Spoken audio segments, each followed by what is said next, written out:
Oh hey, you didn't tell me you were there. So guys, welcome back to this new video. Some of you might not notice, but before starting TRYGLAV, which is my own band if you're new to this channel, I wanted to be a professional drummer. I was spending at least 8 hours a day playing, watching videos and buying DVDs to learn everything I could about drums.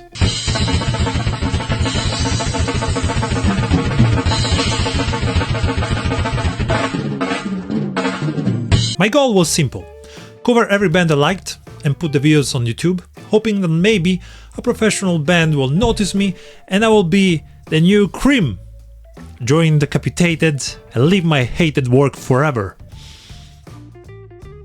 I guess that didn't happen, right? Anyways, I think I got pretty decent at playing, but something that really messed me up in my journey to be a professional drummer was when I was about to record the videos. The anxiety of making mistakes, the pressure of knowing that if I fucked up, I'd have to re-record everything, I just couldn't handle it. That's why I left the dream on the side and I just enjoyed play drums for myself. So today's video is a bit of a strange one. Sometimes it's hard to come out with new videos, you know, there's no dramas in metal. Everybody wants to see dramas, but there's no dramas. Anyways, I made a list of 10 bands where I absolutely respect the drummers, but I wouldn't want to be part of them because of the extreme pressure and technique it takes to play in those bands. Random list numbers as always. So number 10 and number 1 is the same. Number 10, Nile.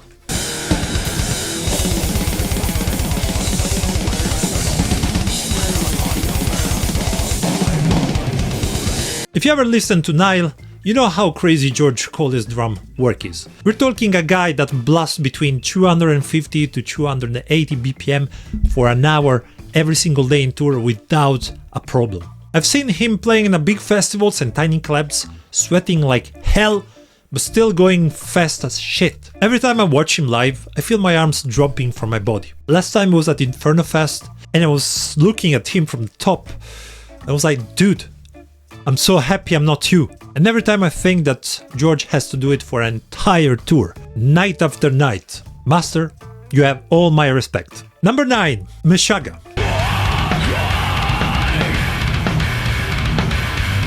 I still wonder if I'm pronouncing it well. Meshuggah. And now I fucked up also the drummer's name. Thomas Hake, I hope is that. Thomas Hake is one of those drums that gives me anxiety. Meshuggah, as you know, isn't a band that I listen to, but as a drummer I watched tons of videos of Tom and I praised him like a god. The thing that blows my mind is the precision.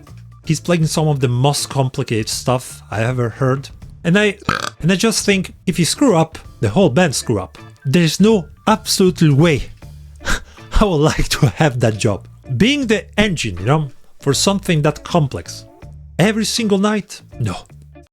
All those drum changes, drum fills, you know, complicated stuff will probably make my brain smoke after 1 hour. Number 8, Dream Theater.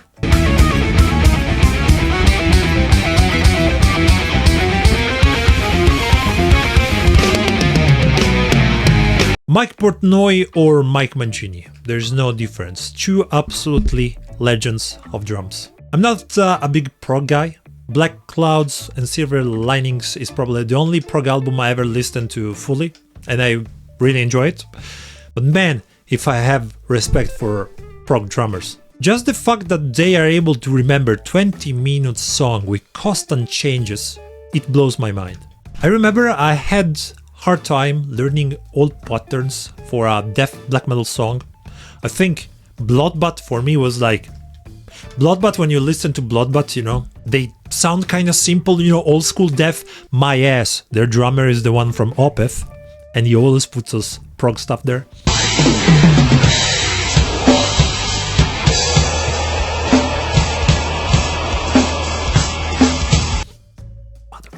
But yeah, we have prog drummers that remember all the patterns of a song that is 10 minutes minimum long for 2 hours minimum. Massive respect, but hell freaking no. Number 7, Archspire.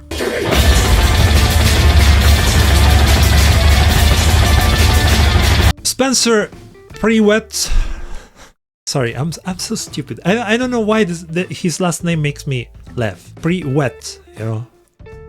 I don't know. It's so fucking I'm so stupid. I apologize to the entire metal community for my stupidity.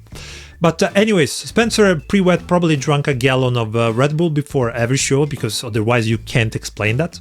And being the drummer of Archspire, no fucking way. That band plays at a speed where you think you've accidentally hit 1.5x on the video. He now left the band, but when he was there, dude, it was insane. I think being a carpenter is less exhausting than drumming for Archspire actually. But dude, you're insane. And I actually like Archspire, which is really strange. They're super technical, but they are one of the few bands that, technical or not, they keep the catchiness in their music. And I love to listen to them in the gym. Number 6, Fleshgod Apocalypse.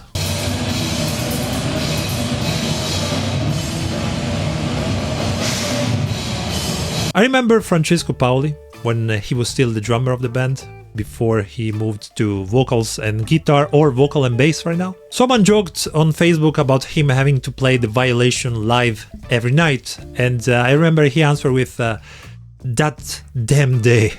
And I can understand, during the Agony era, you know, when Fleshgod Apocalypse exploded, that album was a non-stop speed. And if your band blew up with such album, you're stuck playing to stuff like every night for a lot of years. And no way that I would liked to be him back then. Incredible drummer, amazing technique, and I still wonder how he recorded The Betrayal. They never played that song till recent, and that song is...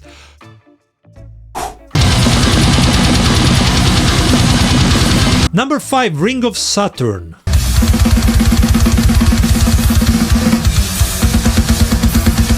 You know, when it comes to listen to them, I made a video about bands that I don't understand the success of, and I put them in. Too technical, too chaotic, you know, for my taste, but as a drummer, some of the stuff Marco Petruzzella and Aaron Stekander, I don't know. Anyways, some of the stuff these guys pulled off is insane. Playing ultra fast, hyper technical every single night.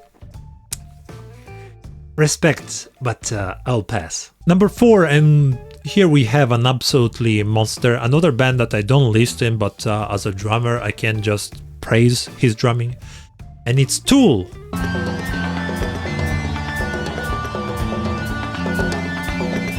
There's no way I'd like to be the drummer for Tool. Danica Ray is literally running a masterclass in rhythm sorcery every single night. The thing is, yes, this song sounds kinda chill if you're just listening to it in your car, but if you think what's going on behind the kit, hell fucking no. He's layering polyrhythms, playing weird time signatures, and he's doing it live for like 10-minute song or even more.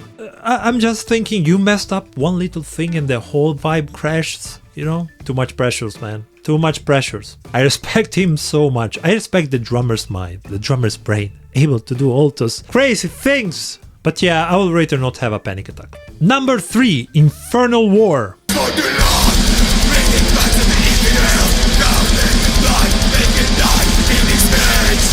This is a band that maybe not a lot of you guys know. This is one of my favorite bands from Poland, maybe my favorite band from Poland. And you know what's the name of their drummer? Stormblast.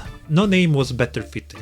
This band right here, guys, if you are in the mood where you really need something fast that crushes your ears, you know, pure, relentless aggression. Infernal War is really one of those bands where the drums feel like a weapon. And Stormblast is pulling the trigger, you know, non-stop. The speed, the precision, and with that raw sound, it's just pure violence. And you know, every time I see the playthrough guy, I panic, blasting at 250 or even more BPM. I'm like, fucking hell. I think I still have a clip on Facebook when I was trying to cover one of their songs.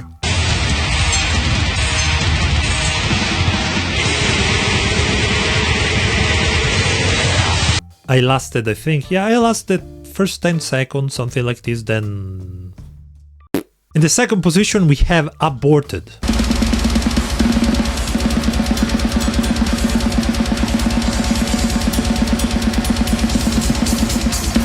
Kembedin, you piece of shit. It looks so easy, but it's not. Being the drummer for Aborted? Hell fucking no. You have to be stupid fast, but also smooth as hell, and hold groove while the band is throwing chaos at you from all angles. I've seen his playthroughs where he just casually doing, 250 BPM double kicks like he's having a coffee. I never seen a more relaxed drummer playing extreme metal. And man, to keep that speed and tightness every night on tour? No thanks. I'll later still be in the crowds and wonder how his legs don't cramp up halfway through the set. And in the last and number 1, Kettle Decapitation.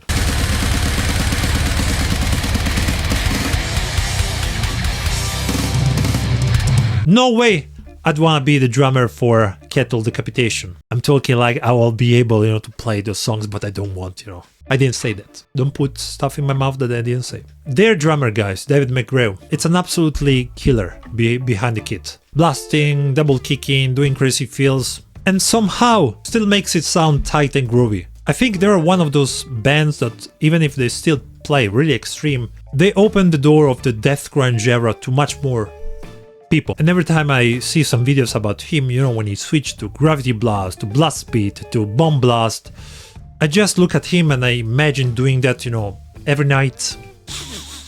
Getting that smoked aroma of your balls in your face, Totally respect to McGraw. I'd probably need an oxygen tank and probably new legs every 2 songs because, I don't know if it's because I'm super really tall and never found the right chair, but I always super sucked with double bass drumming.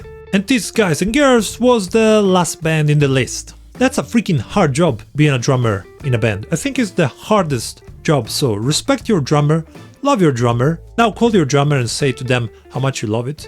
And I will see you all in the next video. Cheers! Satan.